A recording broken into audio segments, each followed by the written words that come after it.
After Zhirinovsky's death, Kadyrov became the most odious character in Russian politics. In terms of the harshness of his statements, he has long overtaken former Russian President Medvedev. Recently, the head of Chechnya declared a blood feud against the Chechens fighting on the side of Ukraine against Putin. Do not be surprised at the savagery of such statements. Threats of violence have become part of Russia's domestic and foreign policy. This is not the first time Kadyrov has threatened his opponents with murder. Most of the threats came true. Journalist Anna Politkovskaya shot dead at the door of her apartment.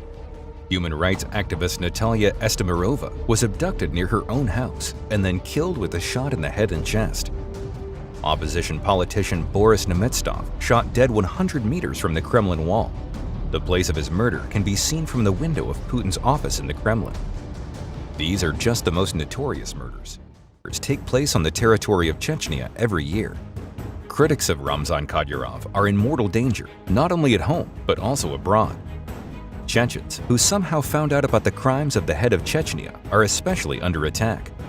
This way were eliminated. Umar Israilov, former member of Ramzan Kadyrov's bodyguard, killed by 2 bullets in the forehead on one of the streets of Vienna. In Austria, he asked for political asylum. Opposition blogger Imran Aliyev.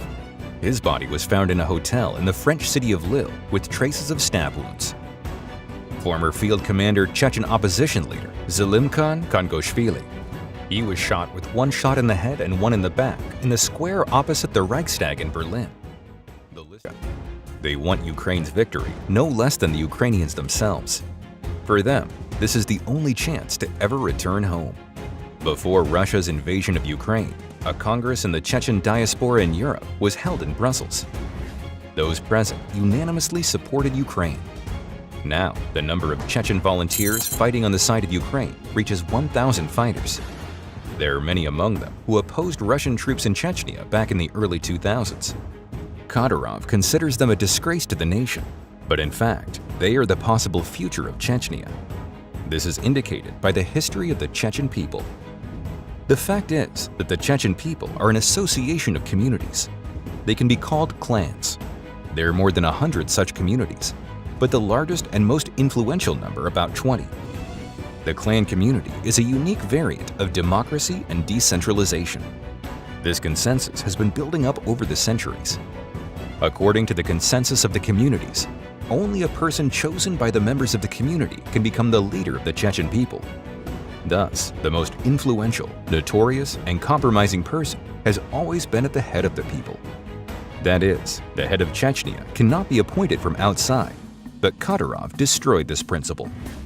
Chechens are extremely freedom-loving and conservative. That is why the conquest of Chechnya by the Russian Empire lasted for many centuries. The centralized Tsarist state could not allow democracy in a single region. Therefore, it waged a war for the complete extermination of the Chechens. However, they survived. Ancestors bequeathed to the Chechens to preserve the principles of Chechen democracy. The balance between the representatives of the communities meant unity and the absence of enmity between the clans. Neither Tsarist nor even Soviet power could destroy this principle. But when Kadyrov became the head of Chechnya, he subordinated all the communities to his clan. Those who did not want to obey were destroyed or fled abroad. For most Chechens, Ramzan Kadyrov is the illegitimate head of Chechnya. Therefore, the Chechens and the volunteer battalions fighting on the side of Ukraine also became a part of the political show of Russia. Kadyrov calls Putin a second father, elder brother, and leader, and he calls himself Putin's loyal infantryman. Therefore, he sends his regiments to Ukraine. And this despite the fact that on the orders of the current Russian President Putin, the largest number of Chechens were killed in the entire history of the conquest of the Caucasus by Russia. Almost from the first day of Russia's invasion of Ukraine, photos and videos of the military operations of Kadyrov's army began to appear on the web. Not a single Russian unit employs videographers, except for Kadyrov's army. Staged fights are filmed by professional cameramen, often from 2 or 3 cameras, as if Oliver Stone himself, another fan of Putin, was producing these stories. In any case, rescuing civilians from the basement, where Kadyrov's men first drove them, shows the hand of a master. Hey Oliver, if your father, U.S. Army Major Louis Stone, knew that you would make films, interview with Putin, And mi amigo Hugo about love for Hugo Chavez, he would not have paid for your education. Due to the excessive passion for social networks, Kadyrov's army was nicknamed the TikTok Army. Many pay attention to the excellent equipment of Kadyrov's soldiers. Modern tactical helmets, night vision goggles, active headphones, knee pads, elbow pads. All uniforms are Western-made. Most Russian units only dream of such equipment.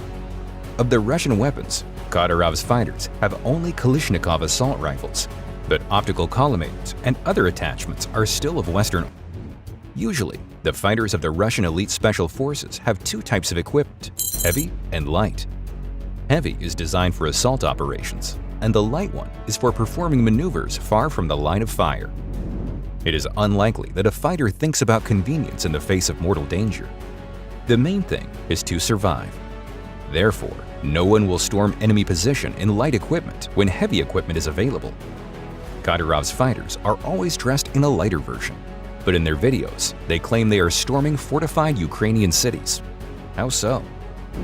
The fact is that the heroes of the TikTok army have no problems with survival.